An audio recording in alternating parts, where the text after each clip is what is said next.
आज पूरे भारत में नरेंद्र भाई मोदी जी का परचम जन जन में लहरा रहा है और उनके साथ इस भारत की सभी सम्मानित जनता लग करके तीसरी बार उनका सरकार बनाना चाह रही है। और आज घोसी से 70 लोकसभा सीट से हमारे परम आदरणीय बड़े भाई अरविंद राजभर जी प्रत्याशी के रूप में आज खड़े हुए हैं, जो गठबंधन के द्वारा उनसे मिले हुए हैं और इनका चुनाव निशान छड़ी है।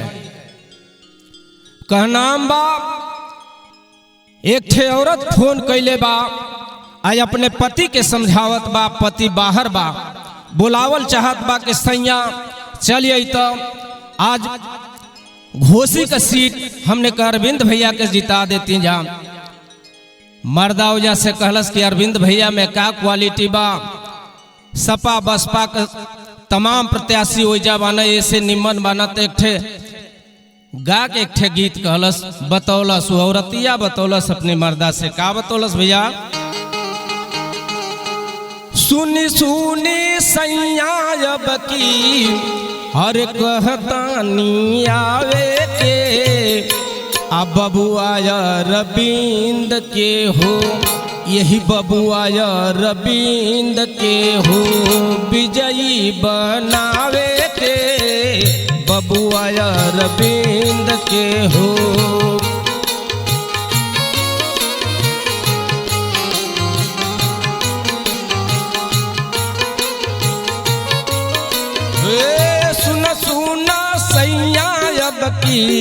सुन सुन सैया अब की कहतानी आवे के, बबुआ रविंद के हो, विजयी बनावे के, बबुआ रविंद के हो।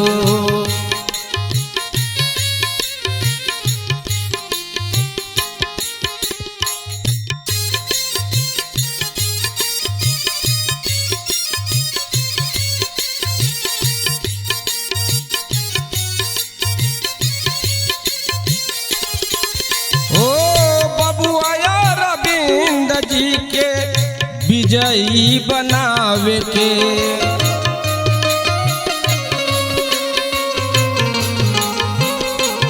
हो घोसी के जनता कहे न के जितावे के।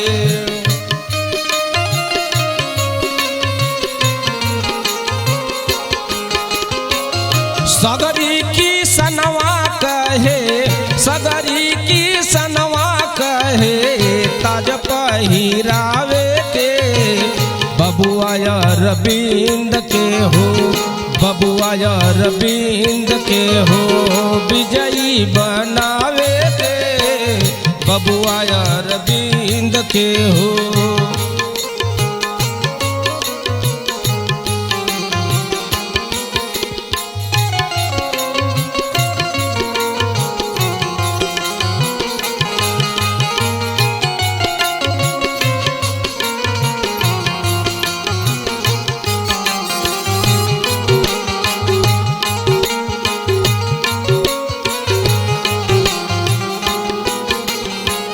जीती है अरविंद होई क्षेत्र के विकास हो,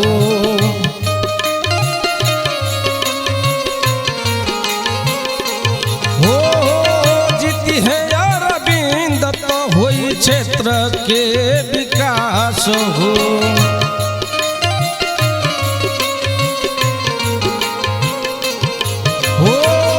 घोसी का जनता सगरी बाटे इनके साथ हो,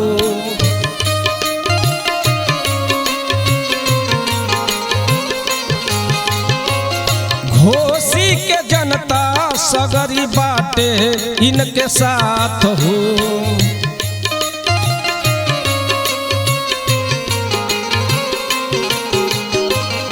इनके जिता के अब की, इनके जिता के अब की, दिल्ली पहुँचावे के, बबुआ रविंद के हो, बबुआ अरविंद के हो विजयी बनावे के, बबुआ अरविंद के हो विजयी बनावे के, बबुआ अरविंद के हो।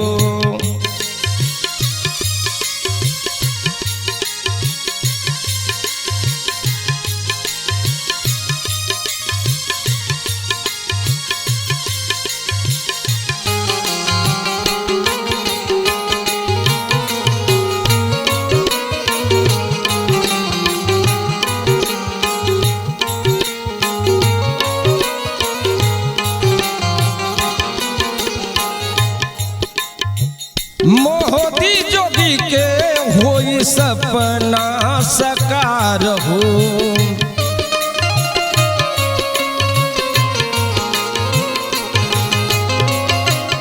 जो भी क्षेत्रीय पार्टी भारतीय जनता पार्टी से कदम मिलाकर चल रही है, हाथ से हाथ मिलाकर के चल रही है, जितने गठबंधन की पार्टियां हैं, जो भी भारतीय समाज पार्टी से मिली हुई है, हर पार्टी को जिता करके तीसरी बार पुनः भारत में मोदी की सरकार बनाने का प्रयास कीजिए, प्रयत्न कीजिए, जिससे पूरे भारत में सभ्यता, संस्कार, शिष्टाचार, भाईचारा कायम रहे। तो ये जीतेंगे तो होगा क्या? मोदी जोगी के होई सपना साकार हो,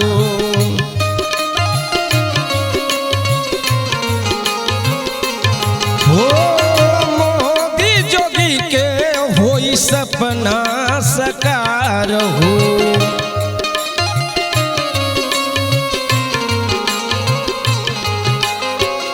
आज इस देश के प्रधानमंत्री सपना सजो कर बैठे हैं, न हम खाएंगे न किसी को खाने देंगे। आज केंद्र से चाहे वो वृद्धा पेंशन हो, विधवा पेंशन हो, विकलांग पेंशन हो, चाहे शौचालय हो, चाहे आवास की बात हो, डायरेक्ट उस लाभार्थी तक पहुंचने का काम कर रहे हैं और हो रहा है, अब जान भी रहे हैं। तो जब तीसरी बार आप मोदी की पुनः सरकार बना लेते हैं, तब जाके उनका सपना साकार होगा। और इस बार होगा काम हो मोदी जोगी के होई सपना साकार हो।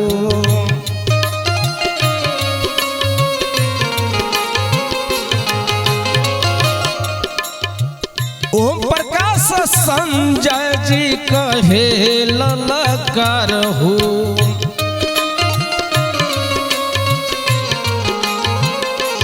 ओम प्रकाश संजय जी कहे ललकार हो।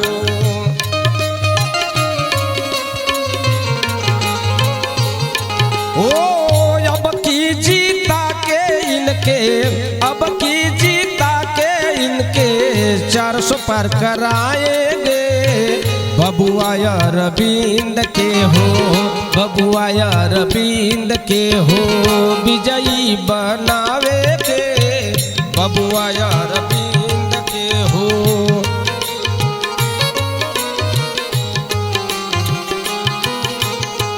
इनके जीता के 400, इनके जीता के 400 पार करवावे के, बबुआ अरविंद के हो विजयी बनावे के, बबुआ अरविंद के हो।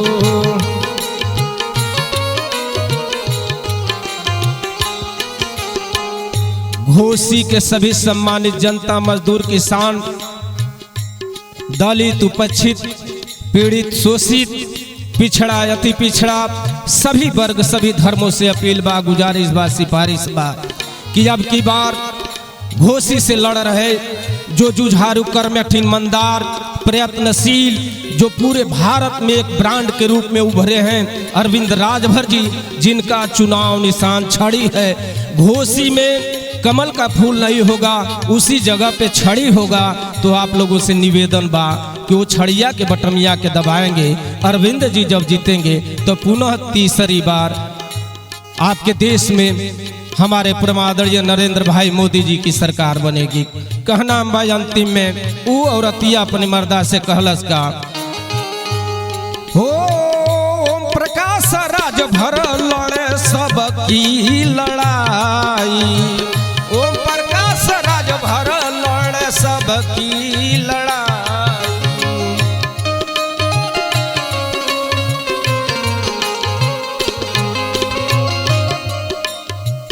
यही से होती है अब कीन के जिताई,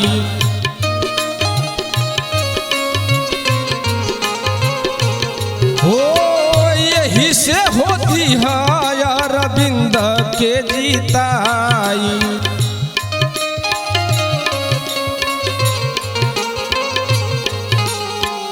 अंतिम में निवेदन बा, छड़िया का बटन दी है, छड़िया का बटन दी है अब की दबावे के, बबुआ अरविंद के हो विजयी बनावे के, बबुआ अरविंद के हो विजयी बनावे के।